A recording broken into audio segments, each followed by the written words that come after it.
morning, welcome to the news. For the next hour and a half, we shall be bringing you reports from different parts of the country, touching on issues affecting the everyday life of Nigerians, scrutinizing existing projects and making projections on key issues. Tonight, renewed hope with renewed vigor, President Tinubu tasked ministers on achieving his administration's agenda with unwavering focus and commitment. In the mood for food, Vice President Shettima meets U.S. envoy on partnership for food security. From the legislature, Senate confirms Auditor General of the Federation, INEC resident electoral commissioners, and others, while House of Representatives investigates census expenditure. In politics, PDP governors hold talks with Nyesom Wike, express optimism on a positive end to rift in Rivers. On crime, minor suspect in the killing of University Dawn in Niger State. We have all regulars: business, health, security, environment, and sports. And you know, the taste of the pudding is always in the eating. I am Elizabeth Omori. Welcome to News Extra.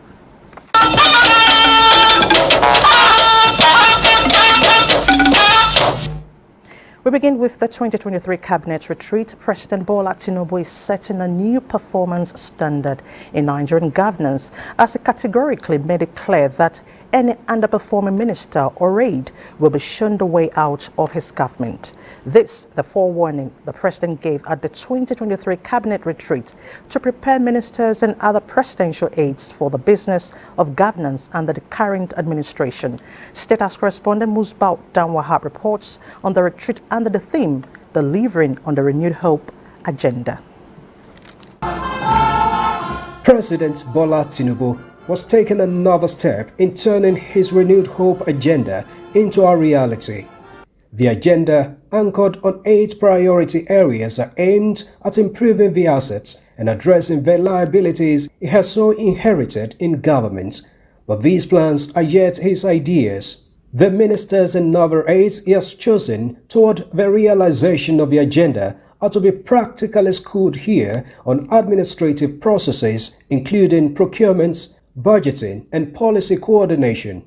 Let your achievement be homegrown. The determination that Nigeria can do it is here. We are not retreating from progress. We are just to talk to one another and chart a path for progress and prosperity of this nation.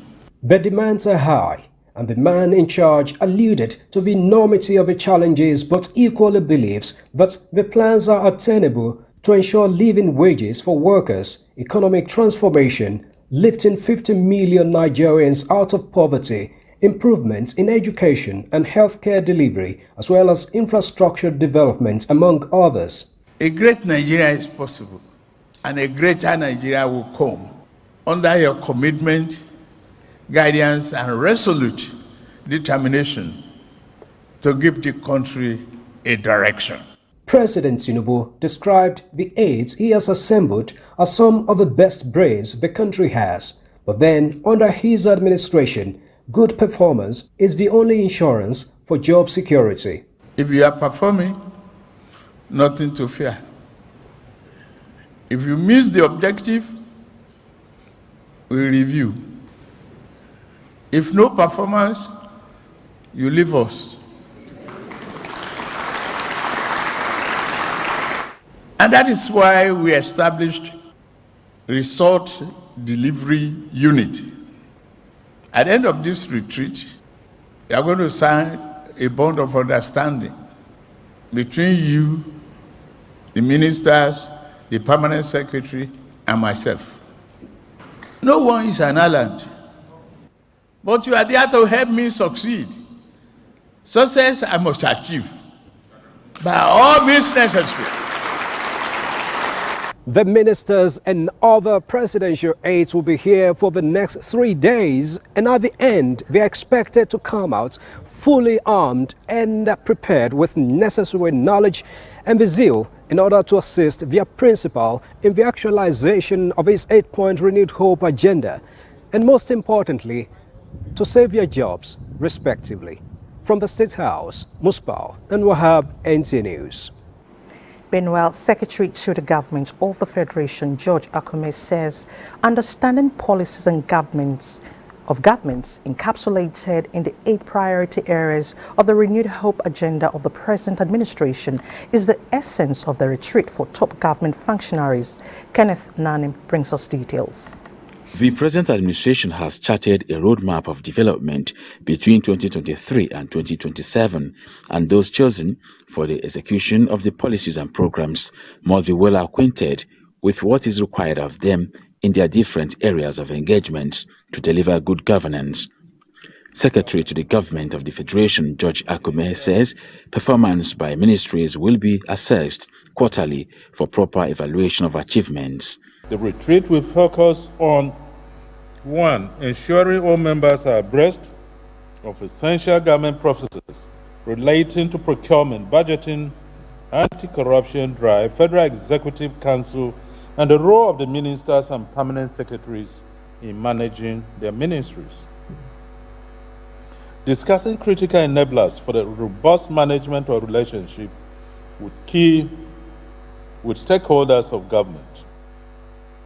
And 3, understanding the delivery framework and tracking mechanism of the federal government. And 4, addressing any task and expectations as the President may highlight and direct. The British High Commissioner to Nigeria, Dr. Richard Montgomery, applauds Nigeria's economic policies and programs, which he says are well thought out and by extension are strengthening diplomatic ties between Nigeria and the UK. Wherever I go in this great country, I have been struck by the resilience of Nigerians, by their creative and can-do attitude, and by their entrepreneurial spirit. And I'm optimistic that your government, Mr. President, with ambition and clear plans, can remove the constraints on this entrepreneurial spirit and give a helping hand to those people that need it and help move Nigeria forward.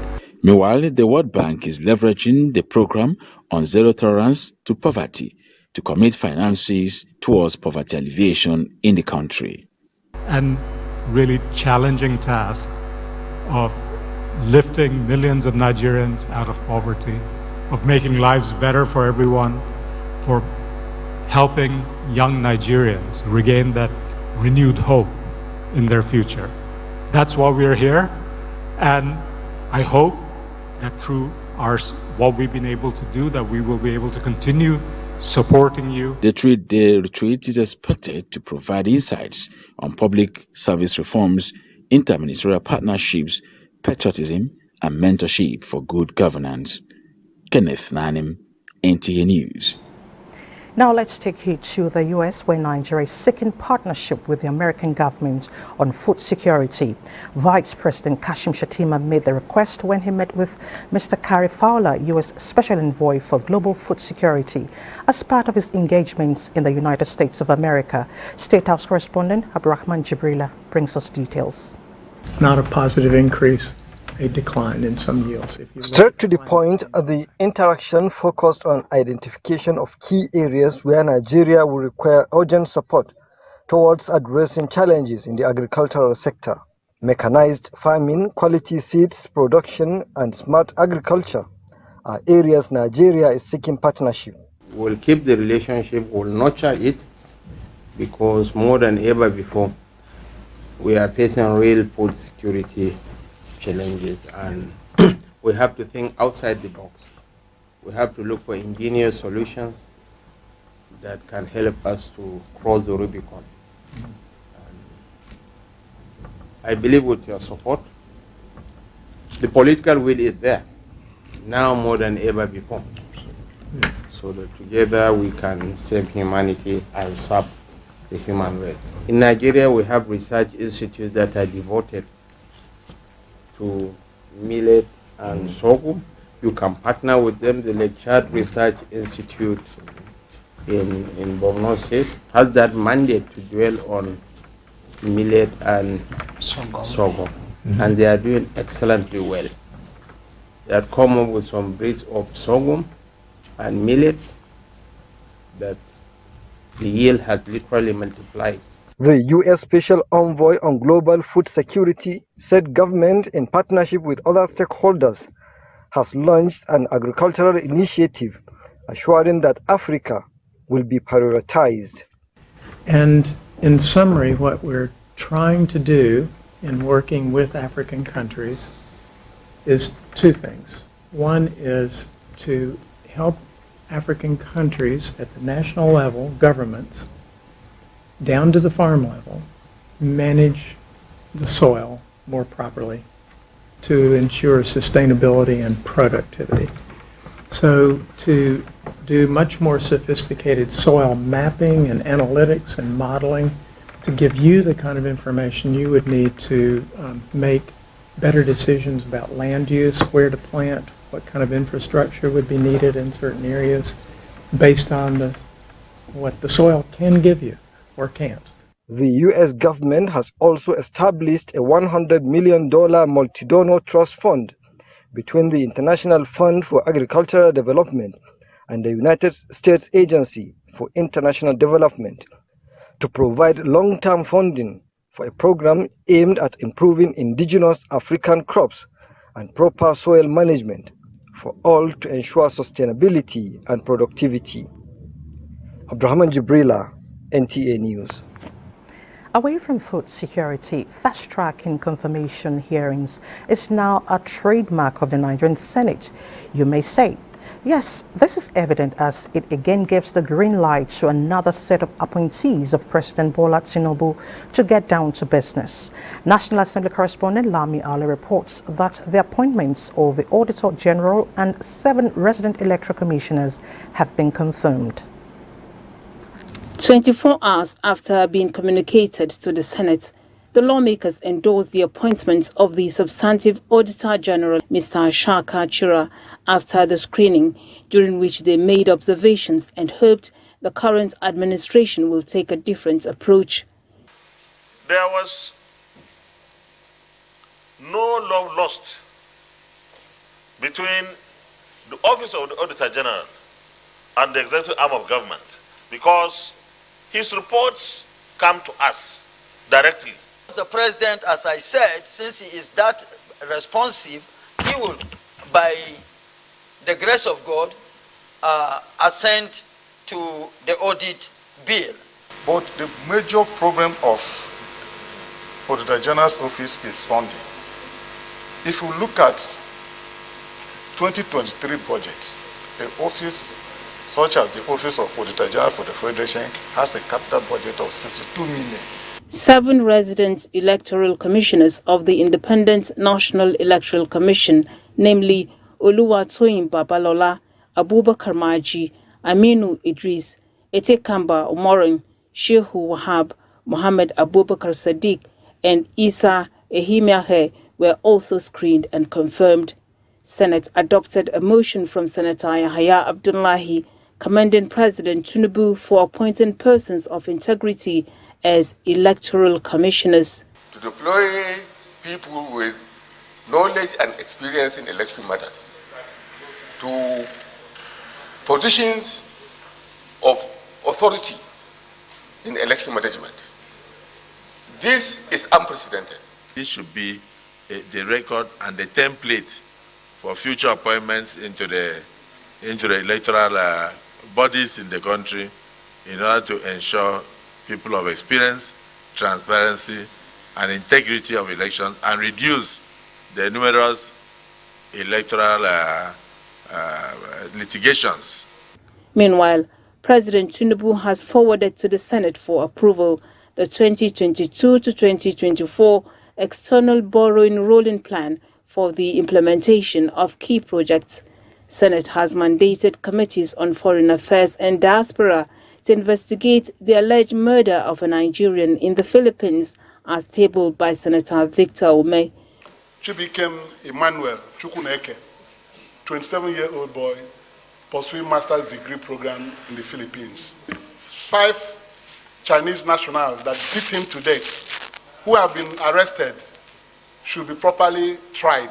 5 bills passed first reading from the National Assembly. Lami Ali, NTA News.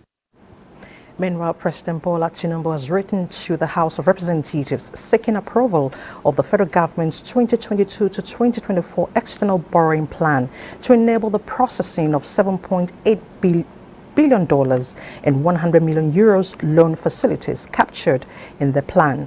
National Assembly correspondent Mitari Ikme reports that the president states that the loan facilities will help meet development needs in critical sectors of the economy. President Bola Tinubu noted in his request for approval of $7.8 billion and 100 million euros loan facilities that it has become imperative for the federal government to resort to prudent external borrowing to cushion the effect of fuel subsidy removal and attendant economic realities. The House of Representatives may wish to note that the past administration approved the 2022 to 2024 borrowing plan. The project cut across all sectors with specific emphasis on infrastructure, agriculture, health, education, water supply, security, and employment generation. The House resolved to investigate expenditure on the postponed 2023 population and housing census, but not without some heated debate. If the population and housing census fails to take place within 12 months, the information gathered across the country will become stale. In Nigeria, we are not ready to conduct census now. The mover of this motion is from Ajaokuta in Anambra State, Mr. Speaker.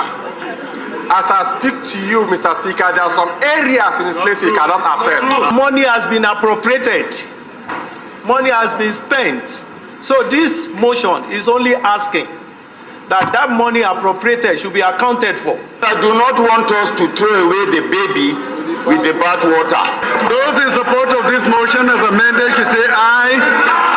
Those against should say nay. The ayes have it. A bill seeking to amend the Interpretation Act 2004 to provide conditions for appointment and assumption of offices in acting capacity scaled through second reading. Such persons held such offices for a very long period of time because there is no limitation provided by law regarding the duration for which such offices could be held in acting capacity. Following the Federal Executive Council's approval of a supplementary budget of 2.1 trillion naira, the House Committee on Appropriations has invited some ministers and agencies to defend their submissions for approval by the National Assembly. They include the Ministers of Works, Housing, Agriculture and Food Security, Federal Capital Territory, and the Independent National Electoral Commission. From the National Assembly, Mitari Ikben, NTA News. The legislative activities across states have been punctuated as a result of industrial action by state chapters or Parliamentary Staff Association of Nigeria, PASSN. Ignatius Nkwo reports that the ongoing strike is in continuation of the struggle which started in 2020, pursuant to the implementation of financial autonomy for states, legislature, and improved welfare for parliamentary staff. In the 2022 Constitutional Alteration Bill by the Ninth Assembly, financial autonomy for state legislature was among the proposals that sailed through is passed and was also signed by the then President Muhammadu Buhari in March last year. 18 months down the line, state assemblies are yet to assume the autonomy granted it by the Constitutional Amendment. After calls and notices of warning, Parliamentary Staff Association of Nigeria across states embarked on an indefinite strike on Monday, October 30th, 2023, to press home their demand. But we want the state governors to obey the rule of law. Financial autonomy is not negotiable. It's the constitutional provision. We are now demanding for full implementation of autonomy, whereby they will release both the capital, overhead, and personnel. Implementation of financial autonomy, and two, or CONLES, which is consolidated of the staff of State House of Assembly. It is a committed struggle that the union insists must be achieved in the interest of the welfare of parliamentary staff and Nigeria's democracy. As it is, the state governor, they are not complying to these demands, and that is why PASSN has made it clear for all members of Association of PASSN to go on a national strike. Some state assemblies having just reconvened from recess. The industrial action is already causing setback for legislative activities in the states, such as consideration of bills and appointments, especially as states prepare for budget presentations. The ongoing strike by the parliamentary or legislative workers across the country is a huge concern for smooth legislative activities across the country. What the governors are doing is controlling everything and dictating everything, and it's difficult for them. It will also be recalled that before the constitution amendment in 2022, the former president, Muhammadu Buhari, had in May 2020 signed an executive order granting financial autonomy to the state legislature. Now, will this ongoing industrial action put rest to this struggle? Ignatius Nkwo, NTA News. Now, you know, the learned profession is considered a special and privileged field by those who practice it. And why not? They even have their own year. If you don't agree, consider the process of dispensing justice, like who goes to jail, who gets the death sentence, and so on, built and sustained through public trust and confidence in judicial decisions. However, like every endeavor, there are challenges. In this case, the challenge of inadequate facilities have been identified as hindrance to effective justice delivery. Olabode Arewa reports on the 2023-2024 legal year of the High Court of the Federal Capital Territory. This beautiful but solemn procession mounted by judges in the FCT Judiciary marked the commencement of the new legal year. Having concluded the annual recess of the courts of justice, the determination and desire to adjudicate on cases brought before them this legal year is evident on their faces. Giving an account of the activities and proceedings in the High Court of the FCT within the last 1 year, the Chief Judge said 58 judges sat on 18,465 pending and new cases, while magistrates in the various judicial divisions attended to 12,983 matters. Our goal is to uphold the principles of openness, transparency, and accessibility in determining justice. Our essential task is to make independent and impartial decisions on disputes brought before us for resolution and to serve the overall interest of justice. MDAs will strive to make our justice system more efficient, more responsive, and more resilient. Authorities of the High Court of the FCT say a review of its civil procedure rules is in the offing with the aim of sustaining the culture of judicial excellence. Olabode Arewa, NTA News. To infrastructural developments, experts say the path to Nigeria's development and revitalization through industrial growth requires the availability of power to propel the country into economic greatness. Well, prospects for this look very bright, more so considering the progress made so far in the construction and laying of Ajaokuta-Kaduna-Kano gas pipeline project, which is now 80% completed. Awad Salisu is standing by with the progress report on the project. The Ajaokuta-Kaduna-Kano pipeline project is designed by the federal government as part of Nigeria's gas master plan aimed at utilizing the country's abundant gas resources for power generation and as domestic use. Segment 2 Hadeja River, comprising 320 kilometers of gas pipeline and stations, is part of the project that is planned to drive the desired industrialization through leveraging on gas resources. At 80% level of completion, federal government is optimistic that the project will be delivered before the end of 2024. We must step up on our teamwork, on our collaboration to ensure that we deliver on this critical economic enhancement project for the people of Nigeria. Absolutely committed to deliver the project on schedule. Like the EVP said, 31st of December 2024. A booming economy built on utilization of gas reserves, expert in Kano believes can enhance the fiscal position of the Federation. So the project is viable. The project will give Nigeria a fantastic project that will benefit not only the current generation, but the future generations of Nigeria. We have an opportunity for developing solutions that will help not only Nigeria but will help the West African sub-region. When completed, the project is expected to provide 1,500 job opportunities in this axis alone. Apart from creating more economic prosperity for Nigerians, the AKK project will also help in reviving most of the ailing industries such as these in this region and beyond. In Kano, Awal Salisu, NTA News. Thank you, Awal, for the progress reports. And as the July-August 2024 deadline for the completion of the Ajaokuta-Kaduna-Kano gas pipeline project approaches, Commandant of NSCDC Kogi State Hamid Gandhi has assured that the pipelines passing through the state en route to Abuja are safeguarded against vandalism. Jonathan Omajali has details. Kogi community, situated along the Lokoja-Abuja highway within Kogi local government area, is poised to play a pivotal role in the development of the Ajaokuta-Kaduna-Kano gas pipeline project. These pipelines are not your typical conduits. Rather, they hold the potential to deliver natural gas to countless households and industries across Nigeria. Main purpose of laying it so that the people, the citizens in the hinterland can have access to gas.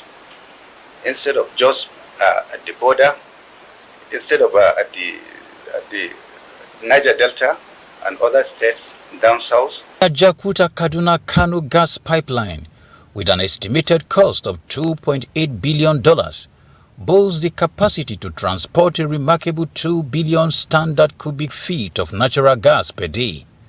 These abundant resources will be channeled to power 3 proposed plants in Abuja, Kaduna, Kano, and various gas-dependent industries. The AKK gas pipeline project holds the keys to the growth of the nation's economy, as it was designed to provide gas to homes, automobiles, electricity, and industrial users.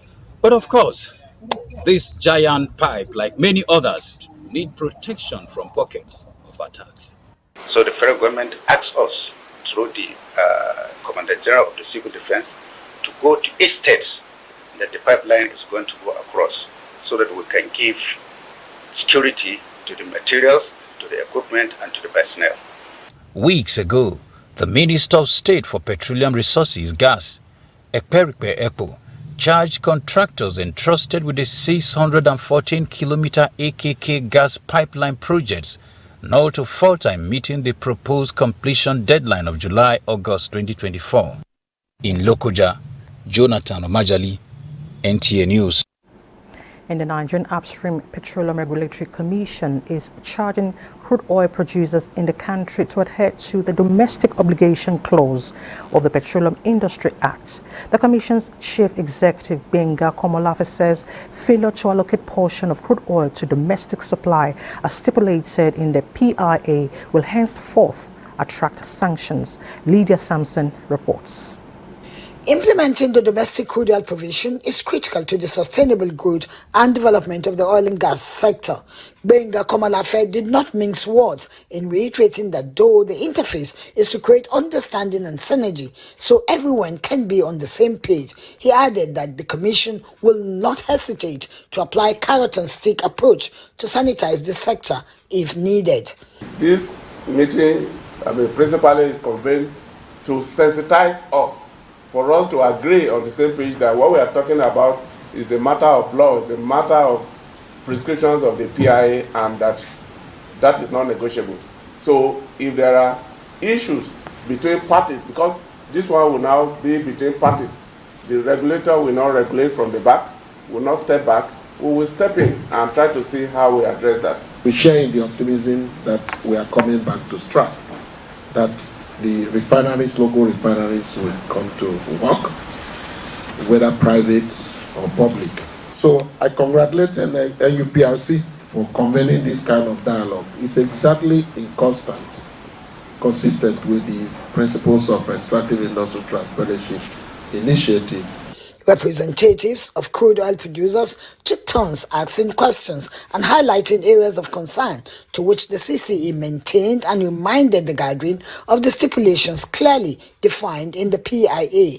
On the issue around double payments, he assured that will not be the case.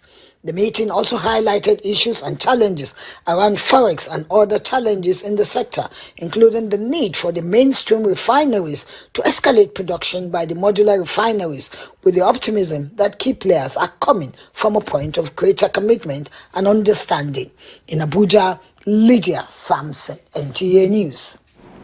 A bit on security, the Imo State Police Command has refuted the alleged arrest of the president of the Niger Labour Congress, Comrade Joe Ajero, in Owerri. In a statement, the police say the NLC president was in Owerri as part of arrangements of the Congress to mobilize workers for a mega protest in the state. In the course of their planning, it was reported that suggestions arose for the lockdown of some essential facilities, particularly the airport, which led to the resistance of the process by some individuals, leading to scuffles and heated arguments and an eventual attack on the person of the president by a mob. The statement notes that upon receiving this report, the Imo Police Command swiftly deployed police operatives to the scene, where the officer in charge exercised his operational discretion by taking the NLC president into protective custody at the state command headquarters to ensure the protection of his life and that he was not lynched in the scuffle that followed. The Commissioner of Police thereafter directed that he should be taken to the Police Medical Services, Owerri, where he would be accorded medical attention as a result of the attack. He has therefore been accorded adequate security to cover him to proceed on his other legitimate engagements for the day.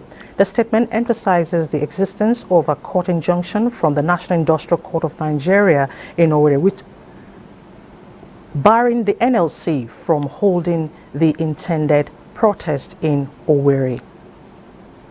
You're still watching News Extra on NTA. Let's take a break now. More reports ahead. To stay with us.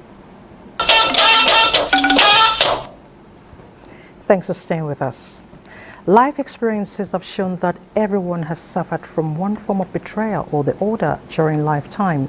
While many lived to tell their stories, some others are not very fortunate, as in the case of a university don at the Department of Biochemistry, Federal University of Technology, Minna, Professor Fumilola Sherifat Adefolalu, who was allegedly murdered in the comfort of her home by a 14-year-old benefactor, who has since confessed actually to the crime. Fatima Usman has an update on the tragic event. Dr. Fumilola Sherifat Adefolalu, an academic staff of the Biochemistry Department of the Federal University of Technology, Minna, was found butchered in a pool of blood on Sunday morning. Church members who traced her after her absence was noticed from church on Sunday and alerted the police after suspicions. Sent two people to their house, and they got there, they called us that they couldn't access the house, locked. So I think when they discovered that they couldn't still access the house, they needed to involve police to see how they can legally break into the house, which they did. And unfortunately, what they found was her corpse. All fingers were then pointing to 14-year-old Joy, a benefactor who she had adopted barely 4 weeks before the incident. Mommy, there is the lady, she's working with you, so she's in the mommy's house with two guys. So she just come out. She go go to the woman's house. She meet the two boys outside. So she entered the house. She met the mommy working in the laptop. So she saw the girl sitting down with her. Hence the search for the teenager, leading to her arrest by the police. Immediately this case was referred to us. The police in Boso Division swung into action and interviewed neighbors, friends of the family, and some other witnesses around. And this interrogation led to arrest of a house help of the deceased by name Joy Afekafe, who has worked with the deceased for about 3 weeks. And due to some of the misdeed, such as theft of money and some other materials from the house of the deceased, the housemaid was laid off. Why would a minor conceive and perpetrate such acts? I don't have a relationship with her. We knew ourselves through my pastor. Me and some other guys went to her house, and our intention was to beat her and deal with her. But one of them that was called Walex was with knife, so he was the one that stabbed her. The police are on the trail of her alleged accomplices, Smart and Walex, who are presently at large. In Mina, I am Fatima Usman, NTA News. That's coming from a minor she needs serious evaluation. As the news of the recent discovery of over 20 headless bodies around Lukbanta cattle market continue to instill fear on travelers plying that access, traders at the market say they are not aware of such developments in the area. Informer Undu Okoli gives us an update. Umuchiaze cattle market, located at Lukbanta in Umunochi local government area of Abuja State, has over the years been notorious for kidnapping and bandit attacks. A situation which has continued to instill panic in travelers plying that road axis. Most prominent was the kidnapping of prelate of Methodist Church of Nigeria, Samuel Uche. Abia State Governor, in a recent chat with journalists, announced a recent discovery of over 20 headless, decomposed dead bodies around the cattle market, during which shanties and brothels were demolished to further strengthen security in and around the market. We recovered over 20 decomposing headless bodies, fresh, men, children.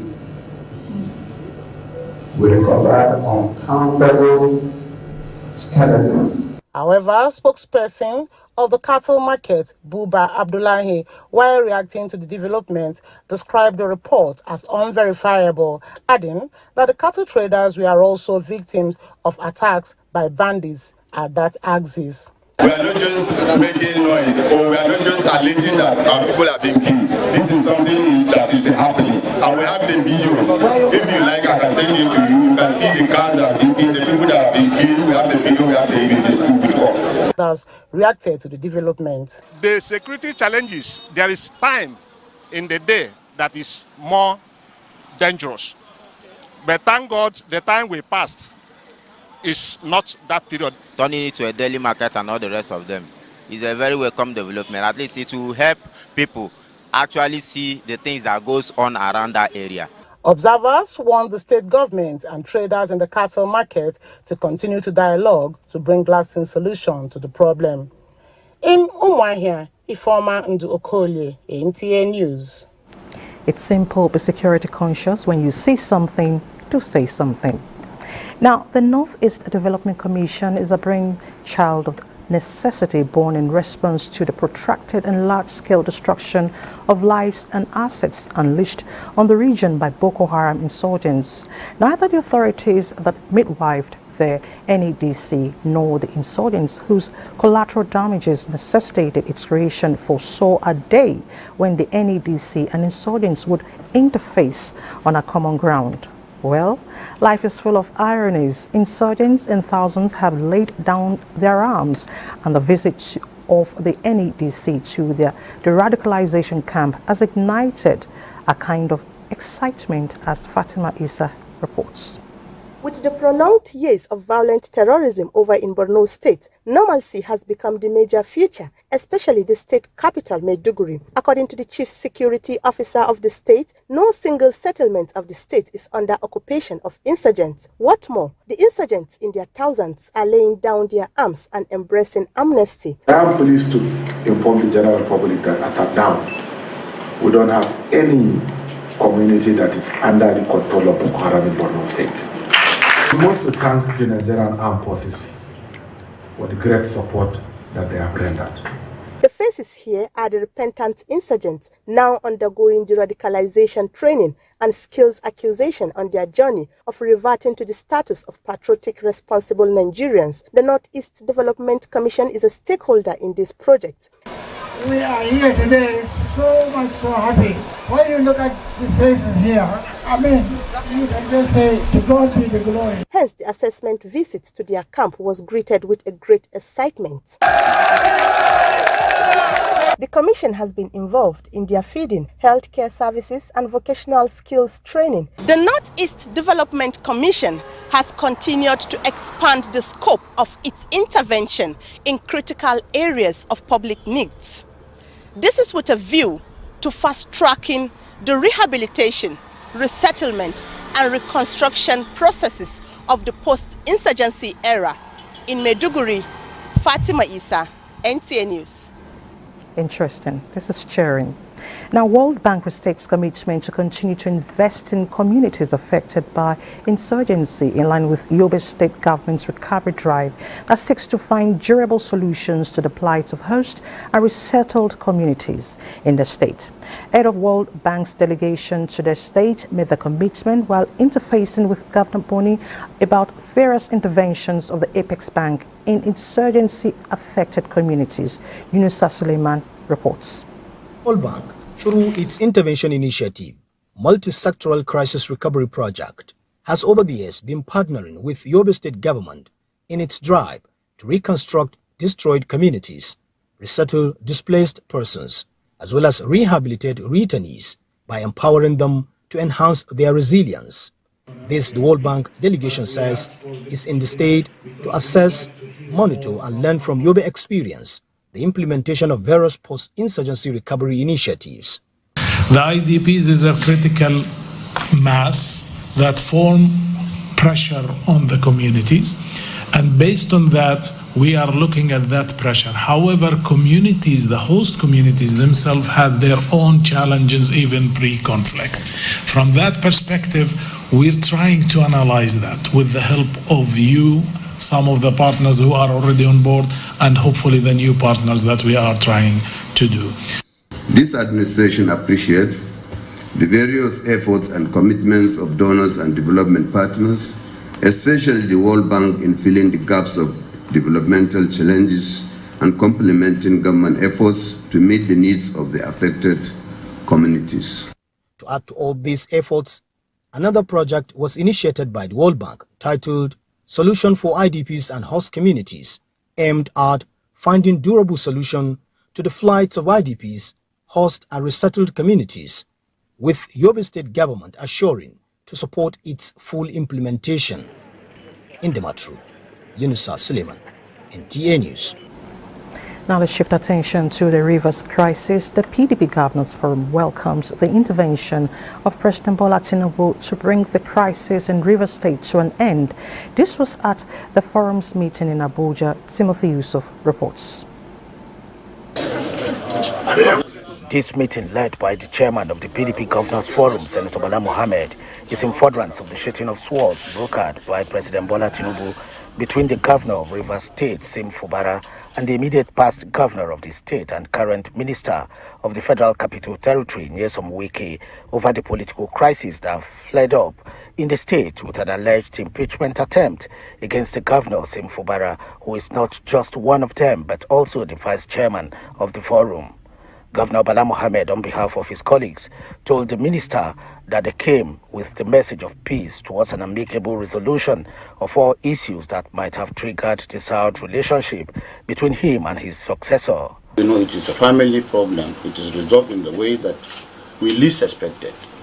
We thank you and we continue to urge you to continue to be a mentor, to be a leader, not only of your state, but of our party, national issues, especially the most trusted person of Mr. President. We are proud of this dual and multifarious position that we have assumed. FCT Minister Nyesom Wike agreed to a resolution of the dispute between the governor and himself, but will, however, not succumb to intimidation and hijack of his political structure and that of his party, the PDP, which he still belongs. President is our father. He has spoken. We'll see where it takes us. My conscience is clear. My conscience is clear. Nobody can rubbish me. The minister promised to work towards the realization of the present administration's renewed hope agenda, stressing that he wasn't appointed on partisan basis, but rather on a mission to deliver on President Tinubu's mandate. The PDP Governors Forum had earlier met in Abuja Tuesday to discuss some national issues bordering on the economy, political developments, governance, including the political rift in Rivers. Timothy Yusuf, NTA News. Meanwhile, the High Court of Rivers State today, 1st November 2023, has issued an interim order restraining the Rivers State House of Assembly, the Speaker of the House, Deputy Speaker, Clerk of the House, and the Chief Judge of the state from carrying out any action with respect to the impeachment of the Governor of Rivers State, Siminalayi Fubara, pending the determination of the motion on notice. Justice Ben White made this order, after which the case was adjourned to 14th of November 2023. And a magistrate court sitting in Port Harcourt has granted bail to 121 youth who were arrested by the Nigeria Police Rivers State Command during a protest against the impeachment of Governor Siminalayi Fubara in House of Assembly leader Edison Ede on Tuesday. This followed the arraignment of the suspects before the court by the Nigeria Police. They were charged for alleged conspiracy, causing riot, damage of official residential gate of the Speaker, Rivers State House of Assembly and lawful assembly, and causing breach of public peace. Chief Magistrate Gift Amadi, while ruling on the matter after the suspects pleaded not guilty to the charge read to them, granted all the 121 youth bail with 100,000 naira in like sum and 20 shorties for all the suspects. The matter has been adjourned to 5th of December 2023. The Social Democratic Party SDP appeals for higher level of scrutiny on the security situation in Kogi State to ensure credible governorship election come November 11, 2023. The national chairman of the party, Shehu Gaban, raised security concerns while addressing journalists at the party secretariat in Abuja. Kenneth Nani reports. Imo, Bayelsa and Kogi State off-cycle elections are in sight, with political activities on top gear and sometimes taking unusual dimensions, with Kogi State in the news for alleged political rancor and security breach. This, the Social Democratic Party says, if it is not well addressed, could mar the outcome of the process. Last meeting with the service chiefs and INEC, the security agencies admitted that the level of insecurity in Kogi is very high, and they are willing to act on it. Social Democratic Party is also urging INEC, security operatives and other stakeholders in the electoral process to ensure they deliver their mandate professionally. Nigeria, as one of the biggest countries in Africa, the biggest democracy in Africa, we must lead by example. We must do the needful. We must protect the system. We must protect the sanctity of the process. The party is also alleging intimidation of its candidates and supporters and appealed for watertight security ahead of the election proper. Kenneth Nanim, NTA News. Away from political matters, prevention, as they say, is not only better than cure, but cheaper to manage. That is why stakeholders from the security sector, national orientation, local and international partners are having a national stability dialogue on setting priorities for peace and security. Defense correspondent Ismail Musa has details. Peace and security are the bedrock upon which socio-economic development strive in any given community. Despite the importance of these veritable tools in a developing nation like Nigeria, over the years, peace and security have become a scarce commodity in some parts of the country. This National Stability Dialogue, organized by the National Orientation Agency in collaboration with the Office for Strategic Preparedness, Resilience, Security Governance and Initiative, local and international partners, is aimed at promoting national stability and access to justice. The UK and Nigeria will work together on refreshing and renewing our security and defence partnership in the coming months to work together on these domestic and foreign issues. The dialogue and follow-on activities will thrive on multi-agency and stakeholders partnerships to stimulate policy change and inclusive decision-making among government institutions, security agencies, and the citizen. But more importantly, we want to, through these conversations, identify what the key priorities are for taking stability, for enhancing stability, and also for ensuring security in Nigeria. We will be developing a strategic guidance, a kind of priority document that we now use as an advocacy tool. Include women in every aspect of the security. A lot of the security situations we face are extremely localized. So that means you have to engage with state governments, you have to engage with communities, you have to engage with civil society. What we've been able to do is to really strengthen the partnerships. The program, second in the series, is also focused on civil-military cooperation, policing, defense transformation, and non-kinetic response to insecurity. In Abuja, Ismail Musa, NTA News. To health, after a surgery carried out on Nigerian conjoined twins who have been successfully separated by a team of Saudi Arabian doctors under the directive of the Saudi King Salman bin Abdulaziz Al Saud 5 months ago, another set of conjoined twins have departed the Ajaokuta-Kaduna-Kano International Airport to undergo a similar surgery sponsored by the Saudi authorities. Aminu Umar reports. Born to the family of Hassan Isa and Sueba Basiru of Giwa local government in Kaduna State as their 8th children, the triplets Hassana and Husseina are conjoined, while their sister Hawa came as a single. For the past 2 years, Hassana and Husseina depend on each other as they share the same abdomen. However, the intervention by the King Salman Humanitarian Aid and Relief Center came to them and their family as a hope that sooner the two can walk like their sister Hawa. We thank God. I now feel relieved. We thank God. It came to us as a test from God. We are now happy it turned to a blessing. Kano State Governor Abba Kabir Yusuf joined the Consul General of Saudi Arabia in Kano, Ahmad Al-Adamawi, to see off the triplets and their family who departed to the Kingdom of Saudi Arabia by an airbus for the surgery. They have done a lot for Kano, they have done a lot for Nigeria, and they have done a lot for humanity. So we extend our appreciation. In Kano, Aminu Umar, NTA News. We hope for a successful surgery. Now, Gombe State is strengthening our education institutions to train manpower needed in the health sector to counter the menace of brain drain in the country's health sector. Governor Muhammadu Inuwa Yahya stated this during the opening ceremony of the 96th Conference of the Pharmaceutical Society of Nigeria hosted by Gombe State. Emmanuel Akila brings us details. This annual gathering of Nigerian pharmacists seeks to address some of the health challenges Nigeria is grappling with. In Gombe State, the government is particularly worried about the problem of brain drain, therefore designs packages to support pharmaceutical students, construction of a 600 students capacity school of nursing and midwifery, upgrading of general hospitals, and rejigging of primary healthcare centers across the state.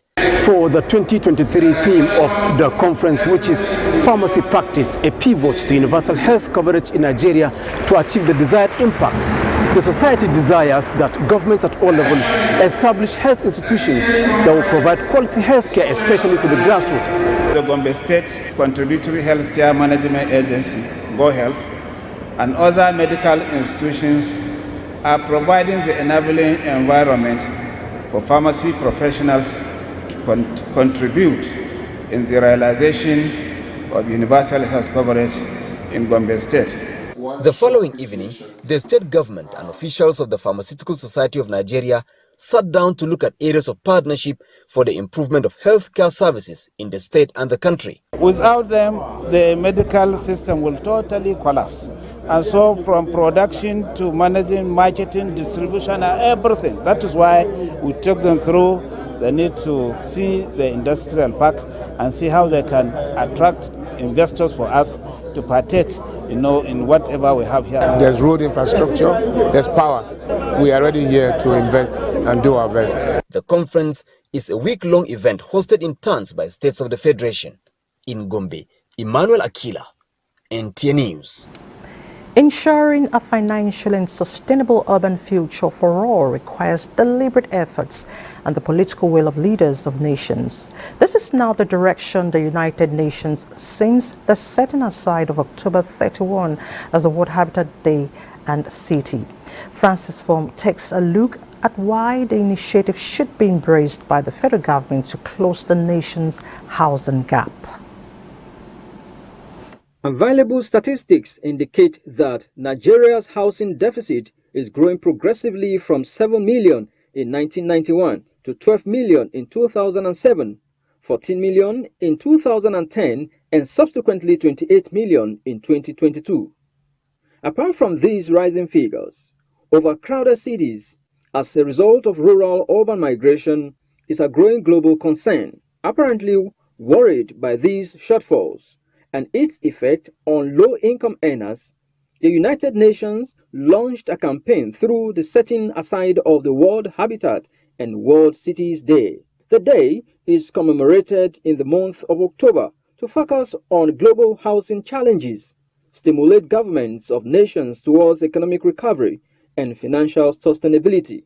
This initiative has been embraced by the Nigerian government and partners who joined the rest of the world to mark the 2023 World Habitat and Cities Day. This year's theme is Sustainable Urban Future for All. The issue of financing for affordable housing and the urban infrastructure remains the cardinal focus of the ministry, and we solicit for collaboration and partnership from our development partners and other stakeholders. We in the Federal Ministry of Works are not oblivious of the role we are going to play to ensure that urban economies in Nigeria contribute immensely to that. For stakeholders at this event, planning, financial sustainability as well as economic growth should be among one of the major priorities of leaders of nations in providing affordable and sustainable housing for all. In Abuja, Francis Udojo, NTA News. Of course, Francis Udojo there on the UN World Cities Day. Now to road safety, Corps Marshal of the Federal Road Safety Corps, W says the Corps remains resolute in meeting the 5% end-of-the-year road crash reduction in the country as the Corps officers and men are well trained and prepared for the task. This was at the declaration of the Corps Public Education Officer, Bisi Kazim, as Deputy Corps Marshal of the Corps. Oyeyemi Ajayi reports. The last few months of the year, commonly called Ember Months, is often a period of festivities. This season is also characterized by high rate of road crashes. Committed to turning the tide this year, the Federal Road Safety Corps is evolving strategies to reduce road crashes to 5% or below. We have a target of 5% reduction, and I believe we are going to achieve that because we have deployed more vehicles, we have opened more commands, and then much more equipment are out there, including the body camera and other things. Still basking in his euphoria of his recent elevation to Deputy Corps Marshal, the Corps Public Education Officer, Bisi Kazim, says machinery is already in motion to ensure the target becomes reality. There is reward, big one, big reward in when you do things rightly, you get it the right time, and at the same time you do what you are supposed to do.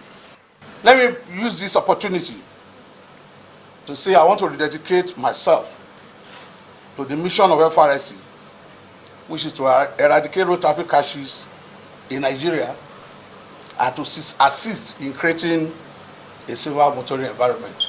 Thank you and God bless.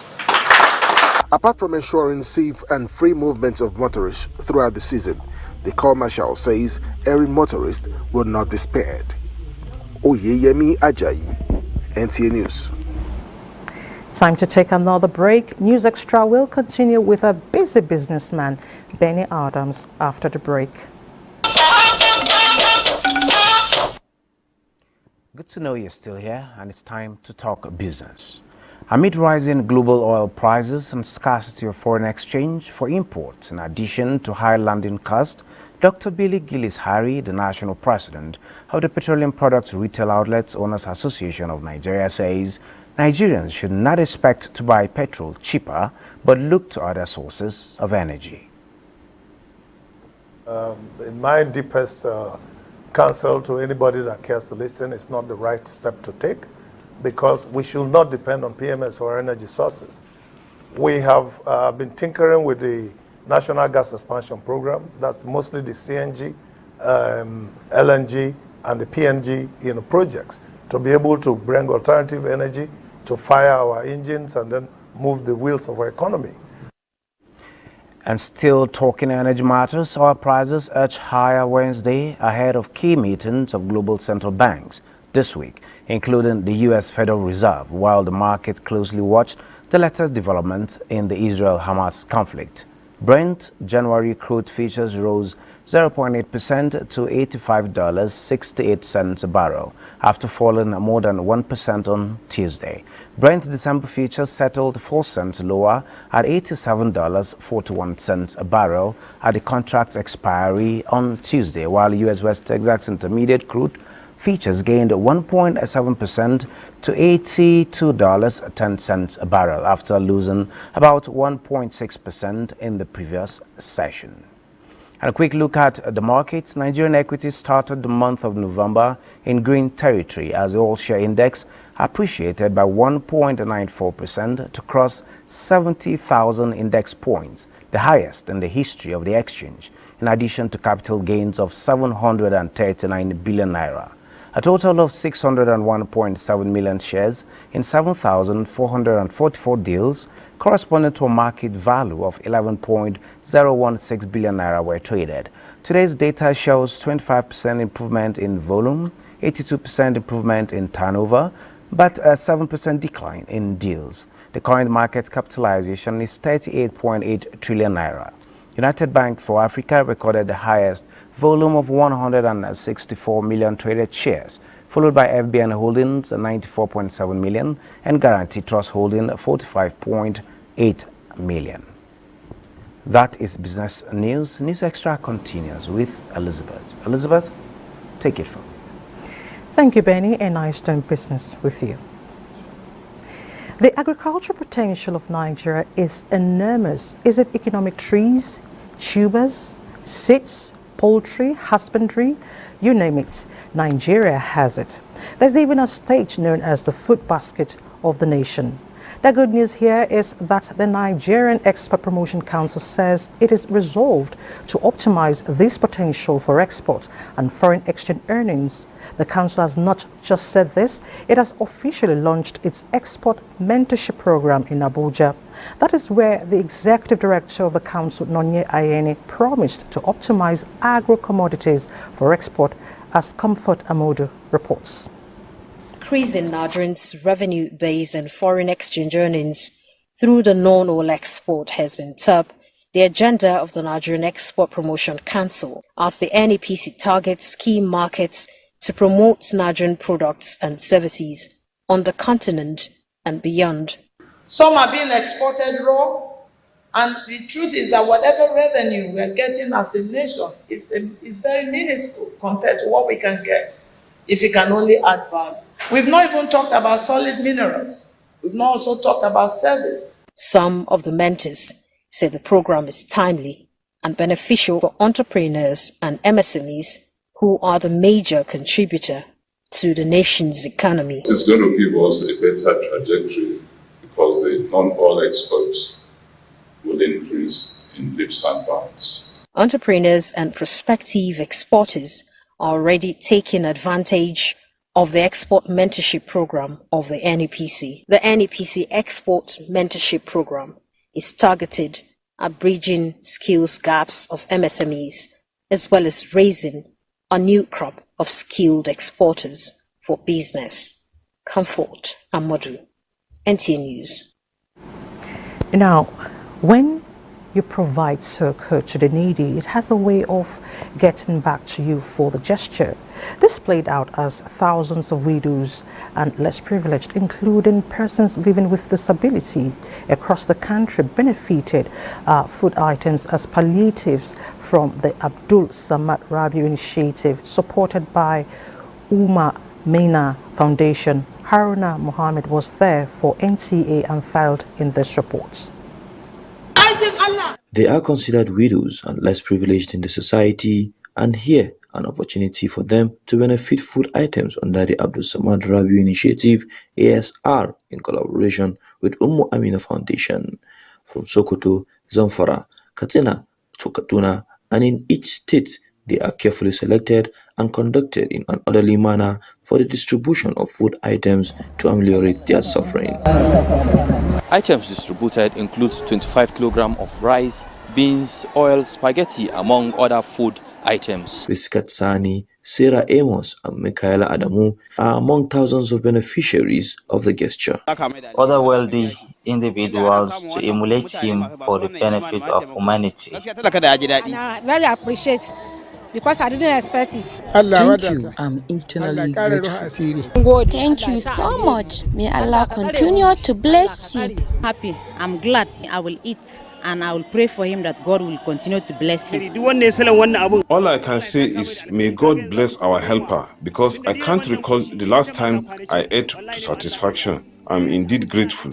According to the program coordinator, Umul Khair Bukhar Shatima, the gesture is geared towards improving the livelihood of the needy, calling on the well-to-do individuals to emulate. Let's be there for each other. I tell you that it's no greater joy in life than the feeling that you have done something, even if it's minute, to effect a positive change in someone's life. For the likes of Basira and Sarah, they are grateful to Abdul Samad Rabiu Initiative for coming to their aid as they go into praying for him. Let's take more messages. The news continues shortly. You're still watching News Extra. Recovery of bodies of victims of the ill-fated bus mishap in Taraba State continues 4 days after. Here is an update on the progress made so far. With 90% of global trade done through the seas and oceans, the need to protect and secure it from environmental factors has become imperative. Nigeria, a beneficiary of the wealth that comes from the blue economy, is ready to explore the untapped potentials with the creation of ministry. We do apologize for that mix-up, but we'll now take a final break. The news continues shortly.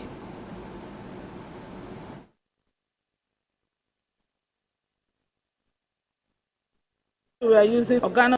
Well, this is the Mayoranio boot station where passengers board to different locations across 6 local governments in Taraba State.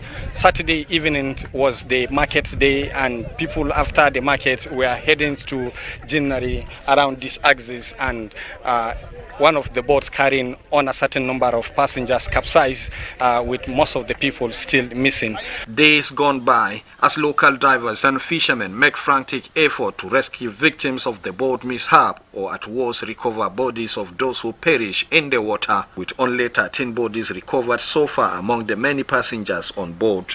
Communities along the waterways affected are mourning with the fate of many yet to be found passengers hanging. Taraba State Deputy Governor Aminu Abdullahi Alkali, on an assessment visit to the area, expressed the state government decision to enforce effective safety measures to safeguard water transportation system in the state. Strict security measures to allow for more search of the missing persons. The command have deployed men of the Marine section of the police in collaboration with the local divers and other residents around the riverbank, presently searching for those that were drowned, if possible alive, or getting their bodies recovered. Taraba State government also supported families of victims of the mishap with some tokens. In Jalingo, Adua Demwalso, NTA News. We take our last break now. We'll be right back. And next, some sporting stories.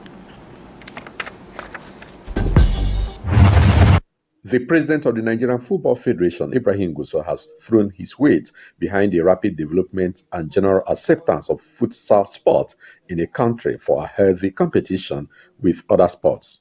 The NFF president gave indication when futsal development plan was presented to him by coordinator of Futsal Nigeria in Abuja. We'll do our best to ensure that we give you all the necessary support so that we develop peace soccer in Nigeria. Nigeria and Napoli striker Victor Osimhen is amongst the 30 players nominated for the top prize of CAF African Player of the Year, slated for Marrakesh, Morocco later in December this year. The list also includes reigning African Footballer of the Year and Senegalese striker Sadio Mane. 20 players have also been nominated for the CAF Club Player of the Year. Other categories include CAF Coach of the Year, CAF National Team and Club of the Year. For the first time, CAF has introduced the CAF African Goalkeeper of the Year for men and women categories. In the match day 6 of the Nigerian Premier Football League, Akwa United defeated visiting Yobe United by a lone goal, while Sunshine Stars of Akure played a 1-1 draw with Abia Warriors. In other results, Remo Stars thrashed Shooting Stars 3-0, while Niger Tornadoes played a goalless draw with Enyimba of Aba. The maiden open golf event for stakeholders in electricity to synergize and create harmonies that can drive the power sector is underway in Abuja. This year's tournament also had a social cost to it and a charity cost to it. We are supporting environmental issues. So part of the proceed of this golf tournament is going to go to an NGO that is specializing on protecting environmental causes. The two-day event is featuring participants from across the country who are playing for honors between the 1st and 2nd of November 2023 at the IBB International Golf and Country Club, Abuja. With sports update, I'm Austin Edemodu, NTA News. The death has been announced of Prince Jonathan Adeboye, who passed on at the age of 75. Service of songs were held at his residence in Odiremo, Ogun State on Thursday, 2nd of November 2023, and interment on Friday, 3rd of November at his residence after a funeral mass at the Methodist Church of Nigeria, Odiremo, Ogun State. And that's News Extra today. Thank you so much for your time. I'm Elizabeth Omori. Remain patriotic.